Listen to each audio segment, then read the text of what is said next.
তাহলে ক্লাস করব কিভাবে? এখন তাহলে আমাদের কি করা উচিত? ছাত্র ভর্তি করা লাগবে। হ্যাঁ, এখন তাহলে পাড়ায় ঘুরে ঘুরে ছাত্র কালেকশন করতে হবে, চলো যাই। চলেন স্যার চলেন। এই দেখো দেখো চাচা কি করছে। চাচার ছেলে বসে থাকতে পারে। চাচা, ও চাচা। আমাকে ডাকছো? স্যার ডাকছে? হ্যাঁ চাচা। স্যার আসসালামু আলাইকুম। হ্যাঁ চাচা, কেমন আছেন? ভালো আছি। কি করছেন চাচা ওখানে? কি আর করবো, কাজগুলা করতেছি। তাই একা একা করছেন যে? জি আমার তো আর কেউ নাই, তাই একাই একাই করি। চাচা, আপনার বাসায় কি কেউ নাই? আছে তো আছে, আমার একটি ছেলে আছে। আচ্ছা চাচা, বয়স কত? তা হবে আর কত, 9-10। স্যার, যেভাবেই হোক চাচার ছেলেকে বুঝিয়ে আমাদের স্কুলে ভর্তি করতে হবে। চাচা, আপনার ছেলে কি কোনো পড়াশোনা করে? পড়ে তো পড়ে। কোথায় চাচা, কোথায় পড়ে? ওই বড় হিজবিড়িয়া মাদ্রাসা আছে না, ওই মাদ্রাসায় পড়ে। ছি ছি চাচা, ছি ছি। কেন কেন কেন? শোনেন চাচা, আপনি এখানে কষ্ট করে খেতে খামারে কাজ করছেন, আর আপনার ছেলে যদি মাদ্রাসায় পড়ে, তাহলে আপনার কোনোদিনকে সুখ হবে? কি হবে স্যার? শোনেন চাচা, মাদ্রাসায় পড়লে আপনার ছেলে মৌলবি ছাড়া আর কিছুই হবে না, ঠিক না? হ্যাঁ স্যার। বিজ্ঞানী। শোনেন চাচা, মাদ্রাসায় পড়লে আপনার, চাচা শোনেন চাচা, আমাদের ওখানে একটা বিশাল বড় বিদ্যালয় রয়েছে। সেখানে বাংলা, ইংরাজি, অঙ্ক, ইতিহাস, ভূগোল, পরিবেশ বিজ্ঞান আর অনেক রকম বিষয় শিক্ষা দেওয়া হয়। স্যার, বিজ্ঞান হ্যাঁ, এই যে আমার বিজ্ঞানের ছাত্র।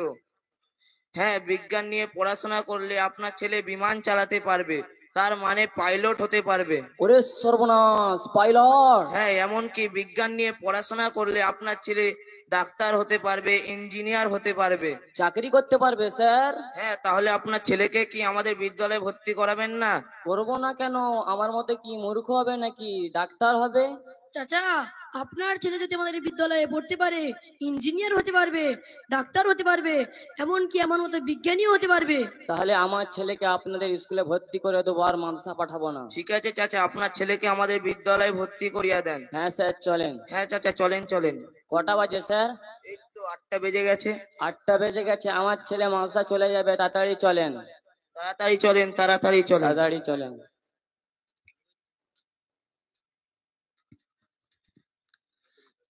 মাদ্রাসার সময় হয়ে গেছে, যাই মাদ্রাসায় যাই।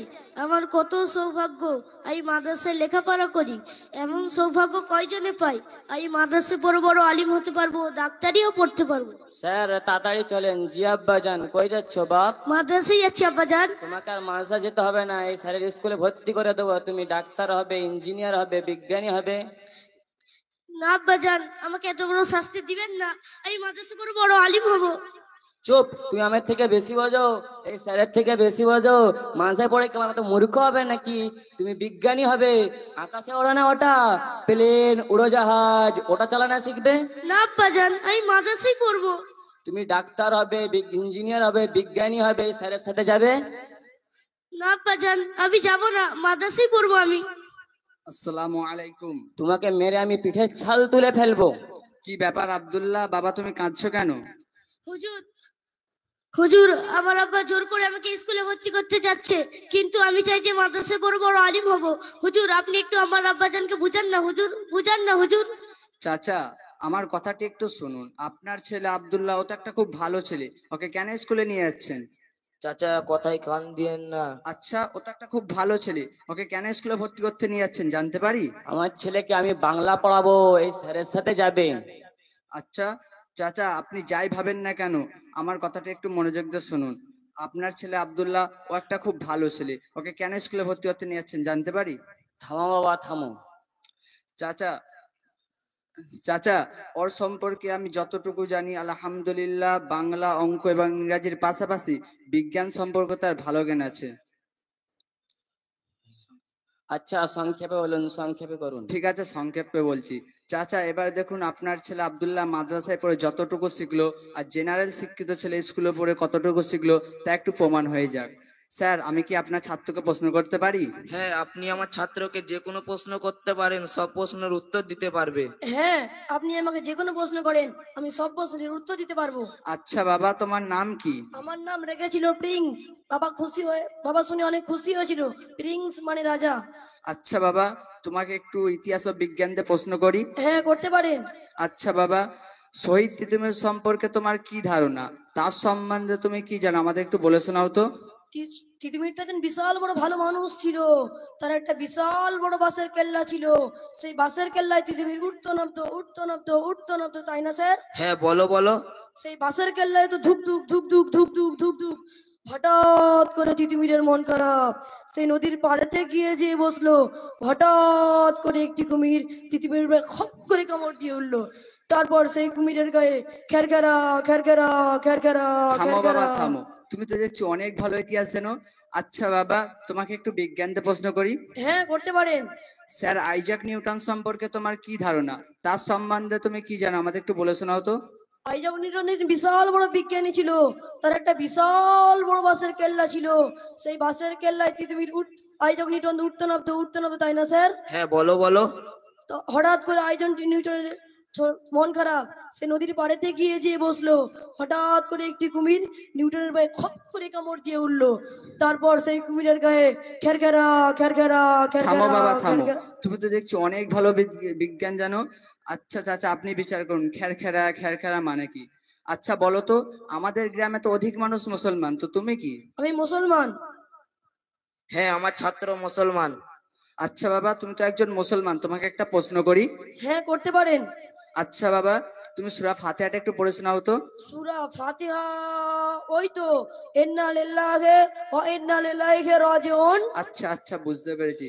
চাচা, আপনি কি সূরা কুরাইশ জানেন? জানি তো, মানে লেলাফে করাইছেন। থাক চাচা, আপনাকে বোঝানোর জন্য বলছি। চাচা এবার দেখুন, আপনার ছেলে আব্দুল্লাহ মাদ্রাসায় পড়ে কি শিখলো। আচ্ছা আব্দুল্লাহ, তুমি শহীদ তিতুমির সম্পর্কে কি জানো, তার সম্বন্ধে তোমার কি ধারণা, আমাদের একটু বলে শোনাও তো।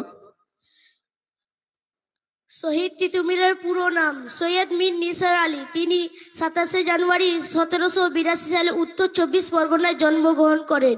তিনি ব্রিটিশ বিদায় আন্দোলন ও বাঁশের কেল্লার জন্য মানুষের কাছে চিরস্মরণীয় বরণীয় হয়ে রয়েছেন। তিনি তিনি 1831 সালে 57 বছর বয়সে বাঁশের কেল্লার উপরে মৃত্যুবরণ করেন। আচ্ছা, মাশাআল্লাহ, জাযাকাল্লাহ। বাবা তুমি তো দেখছি মাদ্রাসায় পড়ে ইতিহাস সম্পর্কে ভালো জ্ঞান রাখো।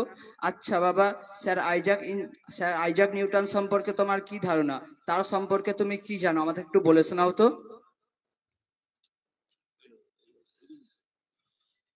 স্যার আইজাক নিউটন 1642 সালে 25 ডিসেম্বর জন্মগ্রহণ করেন। অধিকাংশের মতে তিনি সর্বশ্রেষ্ঠ বিজ্ঞানী ছিলেন। তার আবিষ্কৃত ক্যালকুলাস, আলোর প্রকৃতির মহাকাশ সূত্র মানব জাতির কাছে চিরস্মরণীয় বরণীয় হয়ে রয়েছেন। তিনি 20 মার্চ 1727 খ্রিস্টাব্দে মৃত্যুবরণ করেন। তাকে লন্ডনের ওয়েস্টমিনিস্টার অ্যাবিতে সমাধিত করা হয়। ধন্যবাদ আব্দুল্লাহ তোমাকে, তুমি তো দেখছি মাদ্রাসায় পড়ে বিজ্ঞান সম্পর্কে ভালো জ্ঞান রাখো। আচ্ছা বাবা, তুমি কি তোমার বাবার মৃত্যুর পরে তার জানাজার নামাজ পড়াতে পারবে? জি হুজুর, ইনশাআল্লাহ পারবো। তোমার বাবার মৃত্যুর পরে তার জান্নাতে যাওয়ার জন্য দোয়া করতে পারবেন? জি হুজুর, ইনশাআল্লাহ পারবো। চাচা, যতটুকু দেখলাম আপনি বৃদ্ধ মানুষ, আপনার কোমরে ব্যথা, আপনার সন্তান যদি ধর্মীয় শিক্ষা না পায় তাহলে আপনাকে একদিন বৃদ্ধাশ্রমে দিয়ে আসবে। আপনি কি কোনোদিন দেখেছেন কোনো আলেমকে তার বাবা ও মাকে বৃদ্ধাশ্রমে দিয়ে আসতে? চাচা, যতই কষ্ট হোক না কেন, একটা আলেম তার বাবা ও মাকে বৃদ্ধাশ্রমে দিয়ে আসে না। চাচা, আপনার সকল মানুষকে একদিন না একদিন মৃত্যুবরণ করতে হবে। আপনার কি ইচ্ছা হয় না যে আপনার মৃত্যুর পরে আপনার ছেলে আপনার জন্য আপনার জানাজার নামাজ পড়াক, আপনার জন্য জান্নাতে যাওয়ার জন্য দোয়া করুক? চাচা, আপনি যদি একটি নেককার সন্তান রেখে যান তাহলে আপনার জন্য সদকায়ে জারিয়া সওয়াব পাবেন। সে যত নেক আমল করবে আপনি কবরে শুয়ে শুয়ে তা পেতে থাকবেন। তাছাড়াও নবী করিম সাল্লাল্লাহু আলাইহি সাল্লাম বলেছেন, তলাবুল ইলমি ফারিযাতুন আলা কুল্লি মুসলিম, প্রত্যেকটি মুসলমানকে ইলমে দ্বীন শিক্ষা করা ফরজ। চাচা, তাই প্রত্যেকটি বাবা ও মাতার কর্তব্য তার সন্তানদেরকে কোরআন ও হাদিস শিক্ষা দেওয়া। চাচা, আমার পক্ষ থেকে যতটুকু পারলাম আপনাকে বুঝিয়েছি। আচ্ছা বাবা, আমি তো মূর্খ মানুষ, আমি তো কিছুই বুঝি না।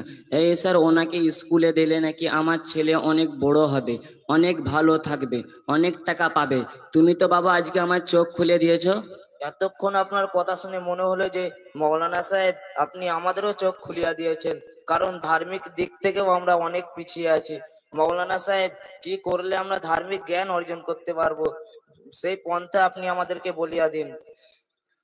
চাচা, আব্দুল্লাহকে কি আমাদের মাদ্রাসা নিয়ে যায়? হ্যাঁ, চলো চলো। ঠিক আছে, আজকে আজ আমাদের মাদ্রাসায় জলসা আছে। বইজবেরিয়া জামিয়া বাৎসরিক জলসা, বহু মান্যগণ্য ওলামায়ে কেরামগণ উপস্থিতিতে মহাসমারোহে অনুষ্ঠান হতে চলেছে। স্যার আপনিও চলুন, প্রিন্স তুমিও চলুন, চাচা আপনিও চলুন। হ্যাঁ চলো চলো চলো চলো চলো।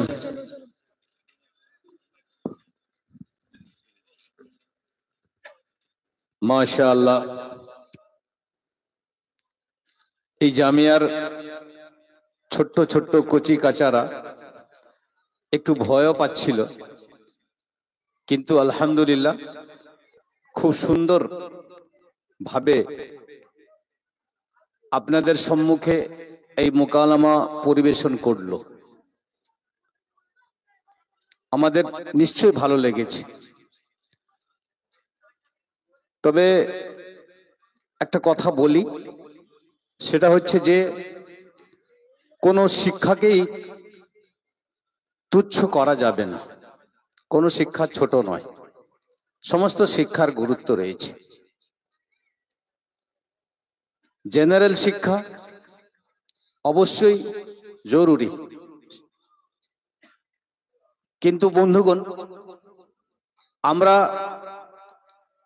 আল্লাহমুখী মানুষ, আমরা আখিরাতমুখী মানুষ, আখিরাত বিশ্বাসী মানুষ। আমাদের কাছে আখিরাতটা আসল, দুনিয়াটা ক্ষণিক। অতএব আখিরাতের সফলতার জন্য, সার্থকতার জন্য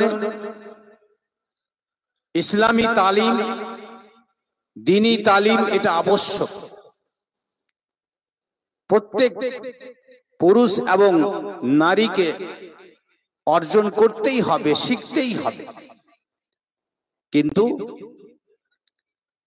আপনার ছেলে, আমার ছেলে যদি ইঞ্জিনিয়ার না হয়ে থাকে, ডাক্তার মাস্টার যদি না হয়, তার জন্য আল্লাহর কাছে জিজ্ঞাসিত হবে না। আল্লাহ আপনাকে জিজ্ঞাসা করবে না যে তুমি তোমার ছেলেকে ডাক্তার বানাওনি কেন, মাস্টার বানাওনি কেন, এটা আল্লাহ জিজ্ঞাসা করবে না। তবে এই জাগতিক সিস্টেমে, নিয়মে উভয় শিক্ষার প্রয়োজন রয়েছে, দুনিয়াবী শিক্ষারও প্রয়োজন রয়েছে।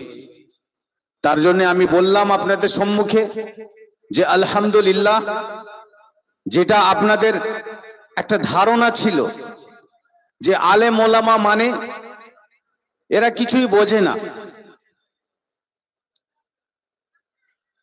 এরা ইংরেজি জানে না, এরা অঙ্ক জানে না, এরা সামাজিকতা